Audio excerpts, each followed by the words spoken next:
In this video, you'll see the actual moment I learned the AR is not the right rifle for me. This wasn't supposed to be the video I was going to make. This was supposed to be a simple video testing two PMags that had been loaded for 5 years. A Window Gen 3 and a Gen 2 which didn't have the cover on it for the first year it was fully loaded. The initial test went great, no malfunctions, so the next phase of testing was to leave them in the snow and test how the polymer reacted to the freezing temperatures. While they sat there for several hours, I went about the rest of my range day. I own a few different firearms and I've been trying to decide which system I want to dedicate my time, money, and effort into making my all-around go-to rifle. My choices have been the AR15, AKM, and the rifle that might actually feel the most natural to me, the FAL. Maybe more on that in a future video. There are things I love about each of these firearms, but of them, the AR seems to be the most practical. So if you would have asked me at any point during the fiery but mostly peaceful year of 2020 which of these three rifles I would have picked up first to defend life and liberty, it would have been the AR-15 for all the reasons people love these rifles. It's lightweight and ergonomic, the ammo is readily available, plus it's seen as the good guy gun, and most of the cool guys in movies, television, and even YouTube primarily run ARs, and those things have their influence on the community, myself included. I was done with everything else on the range. I returned to finish the magazine testing, but a huge problem came up when the bolt carrier group started binding in the upper receiver and buffer tube. It took 3 minutes to be able to chamber around, which is a good chunk of time.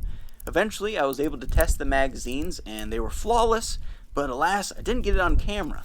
Had I, that would have been the end of the video, and I'd still love ARs, but that wasn't meant to be. I reset the mags on the camera to try it all again. Now, I didn't do anything to fix the rifle because I figured the malfunction was a fluke and it had sorted itself out. But you'll notice here that after I insert the mag, I hit the bolt release, nothing happens. Take the magazine out, I hit it on the opposite side, the bolt goes home. Something is obviously not right, and it has nothing to do with the bolt release or the magazine. The bolt carrier group seemed to be binding at two different points, always one or the other, making the problem very difficult for me to diagnose. And I want to stress that because I knew I was going to be testing magazine reliability, that I chose this AR because of its previous reliability. And I had properly maintained it prior to this range session as if my life was going to depend on it, because if there was ever a bump in the night, I absolutely would. After 2 minutes had gone by, the caveman side of my brain finally got tired of hitting it, which allowed the scientist side of my brain to speak up and tell me to clean it. It was dirty from a few hours of shooting, but it was still well lubricated and everything looked normal. Still, something had to be causing it to bind. Maybe it was just too dirty. I didn't have any water, so I rolled it in snow, and that's when things start to get a little embarrassing for me. Now, after I hit the bolt carrier group against my boot and I tried rubbing off the carbon with my hand, I thought to myself, wait, this isn't my AK, it's an AR. I shouldn't be this rough with it. I actually thought that, and that's a problem. If I feel I have to baby my rifle so that I don't harm it, then it's not the right firearm for me. But I shake off those thoughts and get back to work, thinking this has to work. And it still refuses to function. Every person, when talking about AR-15 reliability, says if you take care of it, it will take care of you. Well, I took care of this rifle, and it let me down in a big way.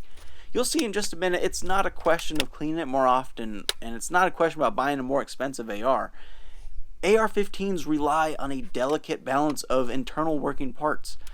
This experience brought that to light, and I lost faith in its design. And this is that moment of realization for me. As I go to turn off the camera, I'm holding a rifle, and yet I am absolutely unarmed. The AR-15 is not the rifle for me. Off camera, I cleaned the rifle thoroughly and returned to finish filming because I still wanted to make the rest of this magazine testing video. Things were looking promising. When an AR is running smoothly and all of its parts are working in balance, it's the greatest rifle in the world. There's a reason why it's so popular. But I've seen a lot of ARs go down. I thought my AR would somehow be above that mine would be special, that I would take care of it and it would take care of me. What I had was an irrational emotional attachment to a mechanical device. And that attachment evaporated when, after I fully disassembled it, inspected it, and cleaned it, it still wouldn't run properly. The bolt continued to bind. The cause of the malfunctions I learned later on was when this rifle went on safe, and only on safe, the hammer would push up against the bolt carrier group, causing it to bind with the upper. Somehow the delicate balance of parts had been disrupted. I've since fixed it, and I'm going to keep this rifle to continue to train with it alongside my others because there's value in being able to use this tool effectively and efficiently, but I'm not going to be buying more ARs or relying on them for self-defense. I still want a modernized rifle. It's just not going to be an AR. And if you'd like to follow me on that journey of finding the best fighting rifle for me, consider subscribing to the channel. It's going to be a lot of fun. But thanks for watching. Have a great day.